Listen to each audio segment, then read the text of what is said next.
રાજુના લગ્ન લગભગ 1 વર્ષ પહેલા ખુશી સાથે થયા હતા. ખુશી તેના પરિવાર સાથે ઉત્તર પ્રદેશના બિજનૌર જિલ્લાના એક ગામમાં રહેતી હતી. રાજુ સાથે લગ્ન કર્યા બાદ તે તેની સાથે મુંબઈ આવી ગઈ હતી. રાજુ કામમાં ખૂબ જ વ્યસ્ત હતો, પણ જ્યારે પણ તે ઘરે આવતો ત્યારે તે હંમેશા ખુશીના પ્રેમમાં રહેતો અને તેને ક્યારેય એવું અનુભવવા ન દીધું કે તે ઘરમાં ઓછો સમય વિતાવે છે. રાજુએ ખુશીનું ખૂબ ધ્યાન રાખ્યું, ઘરના કામમાં પણ મદદ કરતો. તેને જે પણ જોઈતું હોય તે હતી તરત જ લઈ આપતો. એક દિવસ ખુશી સ્નાન કરીને બાથરૂમમાંથી બહાર આવી રહી હતી ત્યારે તે લપસીને પડી અને તેના પગનું હાડકું તૂટી ગયું. ડોક્ટરે તેના પગ પર પ્લાસ્ટર લગાવ્યું અને તેણે 1.5 મહિના સુધી પથારીમાંથી ઉઠવાની ના પાડી. ઘરે આવ્યા પછી ખુશીએ રાજુને કહ્યું, હું મારી માને 1 મહિના સુધી અહીં બોલાવી લઉં.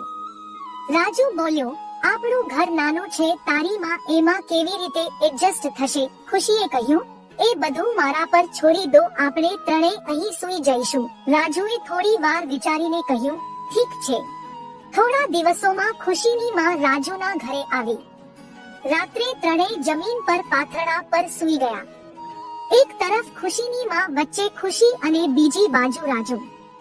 આ રીતે ત્રણેય એડજસ્ટ થયા. બીજા દિવસથી ખુશીની માં રાબિયાએ ઘરનું તમામ કામ સંભાળી લીધું. રાજુની સાસુ રાબિયાને એક વિચિત્ર આકર્ષણ હતું. ખુશી અને તેને જોઈને કોઈ એમ ન કહે કે તે માં દીકરી છે, પણ એવું લાગતું હતું કે તે બંને બહેનો છે. રાબિયા ખુશીથી પણ ખૂબ જ સુંદર હતી. રાતનો સમય હતો, ત્રણેય સૂઈ રહ્યા હતા. ખુશીને બાથરૂમ જવું હતું. રાબિયાએ તેને ટેકો આપ્યો અને તેને બાથરૂમમાં લઈ ગઈ અને પાછી આવીને તેના આવવાની રાહ જોતા પલંગ પર સૂઈ ગઈ. રાજુ ઊંઘમાં પડખું ફર્યો તો રાજુનો હાથ તેની સાસુના તરબૂચને અડી ગયો. રાજુ તેને ખુશી સમજીને તેને બથ ભરી ગયો. રાજુના મજબૂત હાથને દબાવવાથી રાબિયા નશામાં આવવા લાગી. તેને એક વિચિત્ર આનંદ થયો અને ધીમે ધીમે તે પણ રાજુ બાજુ ખસવા લાગી. રાજુ હરકત કરી રહ્યો હતો અને રાબિયા નશામાં આવી રહી હતી. તેણે પણ રાજુને તેના બથમાં લીધો. પછી રાજુની ઊંઘ ખુલી ગઈ તો તેની સાસુ રાબિયાને તેના હાથમાં જોઈને તે થોડો શરમાયો, તો પણ તેણે તેનું કામ ચાલુ રાખ્યું. બંને એકબીજામાં મગ્ન હતા કે ખુશીએ અવાજ કર્યો, અમ્મી મને ટેકો આપો. ખુશીનો અવાજ સાંભળીને તે બંને એકબીજાથી અલગ થઈ ગયા અને તે બંનેની સળગતી આગ અટકી ગઈ. રાબિયા તે રાત્રે બરાબર સૂઈ શકી નહીં. રાબિયા એક જુવાન ઓરત હતી. વૃદ્ધ પતિ તેની આગ ઠંડી કરી શકતો ન હતો, કારણ કે જ્યારે રાબિયાની યુવાની જોરમાં હતી ત્યારે પતિ થોડો ઉંમરમાં થઈ ગયો હતો. બીજા દિવસે જ્યારે રાબિયા સવારે ઉઠી ત્યારે તેણે રાજુને ત્રાસી આંખોથી જોયો, જે તેની આંખો ચોરી કરીને તેની સામે જોતો હતો. રાજુને નાસ્તો ખૂબ પ્રેમ સાથે આપી રહી હતી. બંનેની આંખો એકબીજા માટે વાતો કરી રહી હતી અને બંને મળવાની તક શોધી રહ્યા હતા. જ્યારે રહેવાયું નહીં ત્યારે રાબિયાએ રાજુને કહ્યું, હું તારા વિના નહીં રહી શકું. હું કોઈ પણ કિંમતે તમારો પ્રેમ ઈચ્છું છું. હું તે માટે કંઈ પણ કરવા તૈયાર છું. રાજુએ કહ્યું, ઠીક છે, હું આજે ઊંઘની ગોળી લાવીશ, તમે ખુશીના દૂધમાં ભેળવી દેજો. જ્યારે તે ઘમાં સૂઈ જાય ત્યારે આપણે એક થઈ જઈશું. રાબિયાએ રાત્રે દૂધમાં સૂવાની ગોળી મૂકી અને તેને તે દૂધ આપ્યું. જ્યારે ખુશી સૂઈ ગઈ ત્યારે રાબિયા સમય ગુમાવ્યા વિના રાજુ પાસે આવી. આજે તેણીએ દરેક હદ પાર કરવાનો ઈરાદો રાખ્યો હતો. વર્ષોથી તે રાજુ જેવા યુવક સાથે તેની આગને ઠંડક આપવા માટે ભયાવહ હતી. તેણે રાજુના દરેક ભાગને લાલ કરી નાખ્યું. રાબિયાનું સુંદર શરીર જોઈને રાજુ એટલો ગાંડો થઈ ગયો કે તે સાસુ અને જમાઈના સંબંધોને પણ ભૂલી ગયો અને રાબિયાને પોતાની બાહોમાં લઈ સાથે રમત રમવા લાગ્યો. રાજુના આ પગલાથી રાબિયા નશો કરવા લાગી. રાજુએ રાબિયાને પૂરી તાકાતથી પકડીને એવો આનંદ આપ્યો જે તેને આજ સુધી મળ્યો ન હતો. હવે બંને એકબીજાના એટલા દીવાના થઈ ગયા હતા કે જ્યારે પણ સમય મળે ત્યારે સાથે મળી જતા હતા. એવું કહેવાય છે કે ખોટું કામ કરવામાં તમે ગમે તેટલી સાવધાની રાખો, એક યા બીજા દિવસે એ ખોટી વાત સામે આવી જ જાય છે. રાબિયા અને રાજુ સાથે પણ કંઈક આવું જ થયું. ખુશીનો પગ હવે ઠીક થઈ ગયો હતો, તેને ચાલવામાં કોઈ તકલીફ ન હતી. રાબિયાએ ત્યાં 4 મહિના વિતાવ્યા હતા. હવે તેને ત્યાંથી જવાનું મન થતું ન હતું. એક દિવસ ખુશીએ રાબિયાને પૂછ્યું, અમ્મી, હું તમારી ટિકિટ લઈ લઉં, તારો ક્યારે જવાનો ઈરાદો છે ઘરે? અબ્બા પણ એકલા છે. રાબિયાએ કહ્યું, શું તું તમારા ઘરમાંથી ભગાડવા માંગે છે? જ્યાં સુધી તું બિલકુલ સાજી ન થઈ જા ત્યાં સુધી હું તને છોડી નહીં જાઉં. ખુશીએ કહ્યું, હું હવે ઠીક છું, હું ચાલી પણ શકું છું.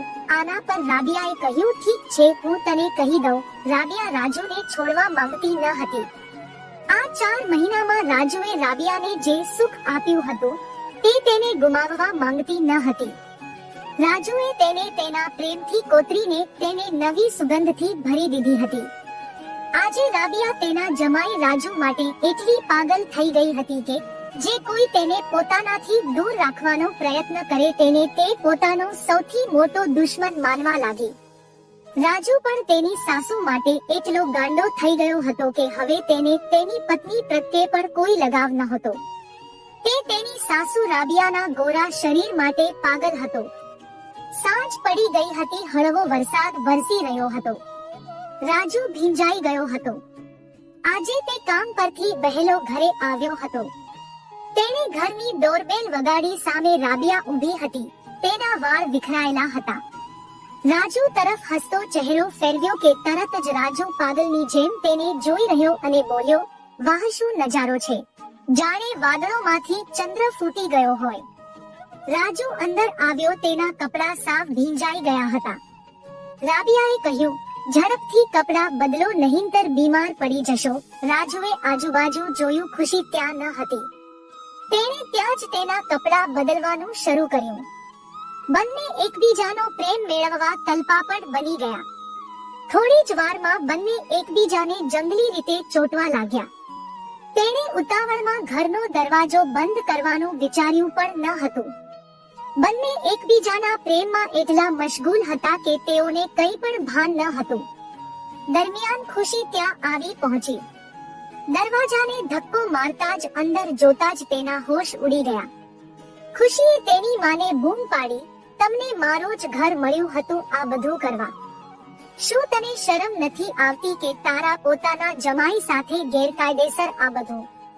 પછી ખુશીએ રાજુ પર આકરા પ્રહારો કરતા કહ્યું, તમારી માં જેવી સાસુ સાથે આ બધું કરતા શરમ આવવી જોઈએ. આટલું કહી ખુશી તેના પિતાને બોલાવવા જતી હતી ત્યારે રાબિયાએ નજીકમાં રાખેલા વાસણ વડે ખુશીના માથા પર માર મારતા તે નીચે પડી ગઈ હતી. રાજુએ તરત જ ખુશીના હાથમાંથી ફોન છીનવી લીધો અને તેનું ગળું દબાવવાનું શરૂ કર્યું.